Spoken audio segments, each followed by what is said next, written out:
Hi friends, Malta aviation museum വീഡിയോയുടെ part 2ലേക്ക് സ്വാഗതം. ഈ വീഡിയോയിലാണ് കേട്ടോ വിമാനത്തിൻ്റെ കോക്ക്പിറ്റിൽ കയറുന്നതും അതുപോലെ പിഞ്ചുട്ടൻ വിമാനം പറത്തുന്നതും ഒക്കെ കാണിക്കുന്നത്. ഓരോ വിമാനങ്ങളുടെ പേരൊക്കെ ഇവിടെ എഴുതി വെച്ചിട്ടുണ്ട്. അത് വായിക്കാൻ കുറച്ച് ബുദ്ധിമുട്ടായതുകൊണ്ട് ഞാൻ വായിക്കുന്നില്ല, നിങ്ങൾ തന്നെ വായിച്ചോളൂ. അതുപോലെ ആദ്യകാലത്ത് നമ്മൾ റൈറ്റ് സഹോദരന്മാരുണ്ടാക്കിയ വിമാനത്തിൻ്റെ ഒരു മോഡൽ ഇവിടെ വെച്ചിട്ടുണ്ട് കാണാനായിട്ട്. ആ മോഡല്, പിന്നെ അതുപോലെ ഒരു എൻജിൻ, ഒരുപാട് എൻജിനുകൾ, വിമാനങ്ങളുടെ ഓരോ എൻജിനുകൾ. ഒരു ചെറിയൊരു വിമാനം ഇതിനകത്ത് പിഞ്ചുട്ടൻ കയറാൻ നോക്കി, പക്ഷെ അത് അനങ്ങുന്നതുകൊണ്ട് അവന് പേടിയായി കയറാനായിട്ട്. പിന്നെ അവിടെ നിർത്തി ഒരു ഫോട്ടോയും വീഡിയോ ഒക്കെ ഇങ്ങോട്ട് എടുത്തു. അതുപോലെ ഈ നീളമുള്ള എൻജിൻ, അതുപോലെ ചെറിയ എൻജിൻ, അങ്ങനത്തെ എൻജിനൊക്കെ ഉണ്ട് ഇവിടെ. വിമാനങ്ങളുടെ എൻജിനുകളാണ് ഇതൊക്കെ, ഈ കാണുന്നതെല്ലാം. വലിയൊരു എൻജിനാണ് ഇത്. എല്ലാത്തിൻ്റെയും പേര് എഴുതിയിട്ടുണ്ട്. ഇത് വിമാനങ്ങൾ എൻജിൻ കൊണ്ടുപോകണ വണ്ടിയോ അങ്ങനെ എന്തോ ആണ്. ഇതാ ഒരു ബൈക്ക്, അന്നത്തെ കാലത്ത് യുദ്ധം, 2ാം ലോക മഹായുദ്ധ കാലത്തെ ബൈക്കൊക്കെയാണത്.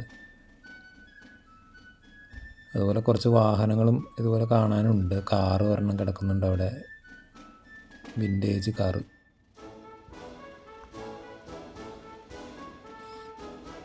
ഇതാ പിഞ്ചൂട്ടന് കളിക്കാൻ പാകത്തിനുള്ള ഒരു വിമാനം കിട്ടിയിട്ടുണ്ട്. പിഞ്ചൂട്ടൻ അതിനകത്തൊന്ന് കയറാനൊക്കെ ഒന്ന് ശ്രമിക്കുന്നുണ്ട്.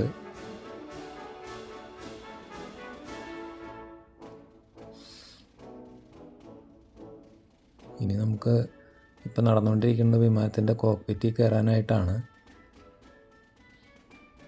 അങ്ങനെ വിമാനത്തിൻ്റെ കോക്ക്പിറ്റിൽ ഒന്ന് കയറിയിട്ടുണ്ട്. പഴയ വിമാനമായതുകൊണ്ടാണെന്ന് തോന്നുന്നു, ഒരുപാട് സ്വിച്ചും കാര്യങ്ങളും ഉണ്ട്. ഒന്നും മനസ്സിലാവാത്തത് കൊണ്ട് ജസ്റ്റ് കയറി ഒന്ന് കണ്ട് പതുക്കെ ഇറങ്ങി പോന്നു. ഇതാ പിഞ്ചുട്ടൻ അതിനകത്ത് കയറാനായിട്ട് നോക്കുകയാണ്, പക്ഷെ അത് ഇളകുന്നത് കൊണ്ട് കയറാനൊരു പേടിയാണ്.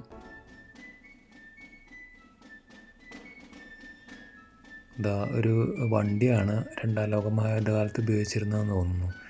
നമ്മുടെ നാട്ടിൽ റബ്ബറിന് മരുന്നടിച്ചുകൊണ്ടിരുന്ന ഹെലികോപ്റ്റർ, അതിവിടെ ഒരെണ്ണം വെച്ചിട്ടുണ്ട്. ഇതാണ് ദൂരെ നിന്നുള്ള വിഷ്വൽസ്. ഒരു വലിയ വാഹനങ്ങളും അതുപോലെ ഹെലികോപ്റ്ററും എല്ലാം ഉണ്ട്, ഇങ്ങനെ വെച്ചിട്ടുണ്ട്. ഇത് വേറെ ഒരു ഏരിയയിലുള്ള വിമാനങ്ങളും വണ്ടികളുമാണ്. ഒരു ബൈക്ക് അവിടെ ഇരിക്കുന്നുണ്ട്. പിഞ്ചുട്ടനൊരു വണ്ടിയിൽ കയറി ഓടിക്കുന്നു, അതുപോലെ വിമാനം പറത്തുന്നു. വീഡിയോ ഇഷ്ടമായാൽ സപ്പോർട്ട് ചെയ്യാൻ മറക്കല്ലേ.